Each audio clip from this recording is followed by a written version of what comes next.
Hello and welcome to Fear-Free Passive Investing, where our goal is to help folks leave Wall Street and take control of their financial future. In fact, we believe in that so strongly that our goal in 2022 is to help 100 new investors ditch, or at least partially ditch, Wall Street for private commercial real estate equity. So if you've taken the leap and my videos have helped you at all, please let me know. I'd love to help. Today's topic is one that is sure to tip the scales if you are on the fence. Today we're going to be talking about the tax benefits that come along in investing in specifically commercial multifamily. There is depreciation in some of the other asset classes, but today's topic is just going to be about multifamily. So, to start, we have to put out a boring disclaimer. Don't rely on anything here as tax advice. I'm simply trying to open the door to new strategies. It's up to you to walk through those doors, making sure you are following the rules along with your CPA. You both have to be comfortable with this. It's important to note here, though, that I have conversation with lots of different investors, and I can tell you that not all CPAs are the same. If you're vetting a new CPA or you just really want a second opinion about your situation, it is always okay to do that. It's always okay to get a second opinion. Unfortunately, some don't really understand the nuances of this business, and it might help getting a second opinion. All right. Moving on, let's reiterate something that we covered in several previous videos, but as a passive investor, you share in the gains and paper losses of a property. If you own 10% of the deal and as a whole that has paper losses of, let's just say, $1 million, you're going to receive $100,000 of those losses. So does that mean you're going to lose $100,000 investing? Of course not. These are paper losses, and it's accomplished with depreciation. So let's talk about depreciation just a little bit. When it comes to residential rental properties, no matter what the size is or the asset, as it's depreciated over 27 and a half years. It might seem like a strange number. It might seem like the IRS is making it up, but it is the IRS we're talking about. Strange and arbitrary is really their game. This just means that the IRS thinks the value of the asset decreases to zero every 27 and a half years. This is actually a nice bonus to owning property because the government really wants you to take these tax incentives because you are providing housing. Now, the biggest advantage to this means that it does reset every time you buy the building. It doesn't matter if the building is 1 year old or 100 years old. It's always going to be depreciated over 27 and a half years.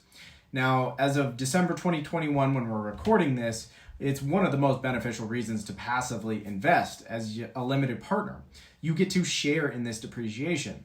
But there are different kinds of depreciation. First, let's talk about accelerated depreciation. Now, as a longtime fear-free passive investing listener, you've probably heard of our cost segregation episode with our friend Brian Bigham, who we invited on the podcast a while back.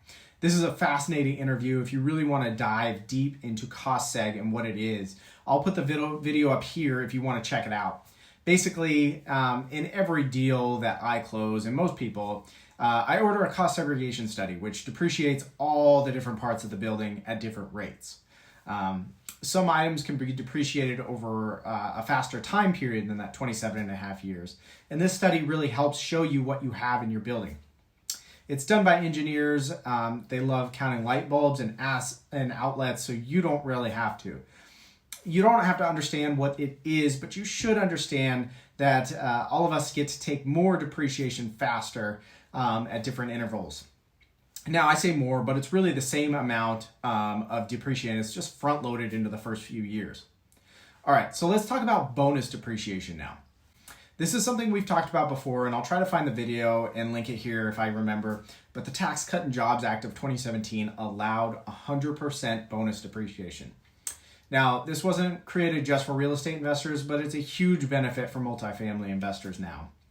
Unfortunately, it is in the plans to be phased out over the coming years. So the big benefit comes from actually making an investment in the year of 2022. After that, the benefits are still there. They're just going to phase out unless Congress decides to renew the program.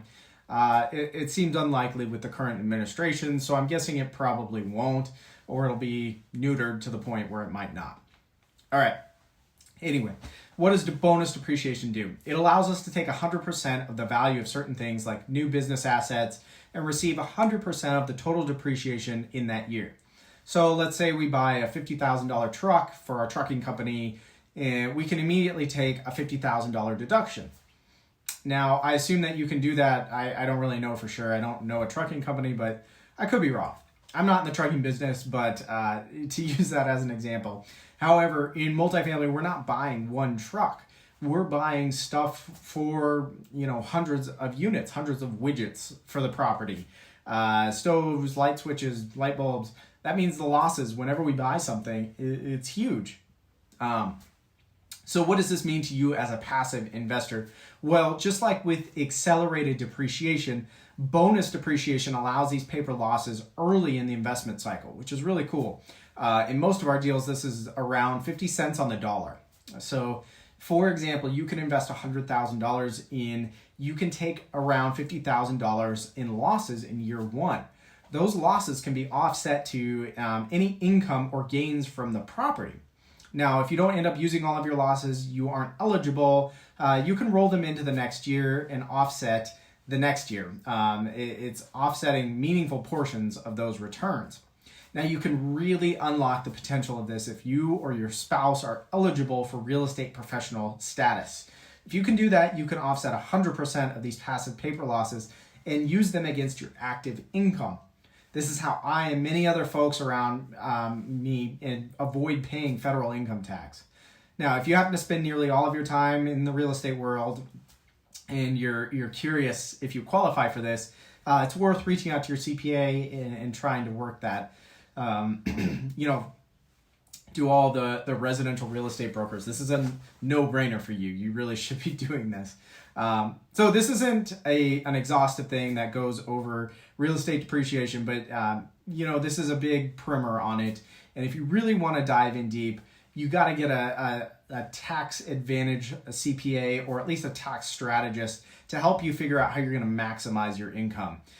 We all know that it's not about how much you make, it's about how much you keep. And that's really, really impressive when you can unlock that potential. So thank you so much for watching. I really appreciate you tuning in. If you have enjoyed these videos, if you think you've gotten some sort of benefit, I would love a like, I would love a subscribe. And if you think this would help someone else, make sure to send it to them. Screenshot it, text it to them, send them the link, whatever you got. Make sure to reach out and let them know. But with that, thank you so much. I look forward to talking with you again soon.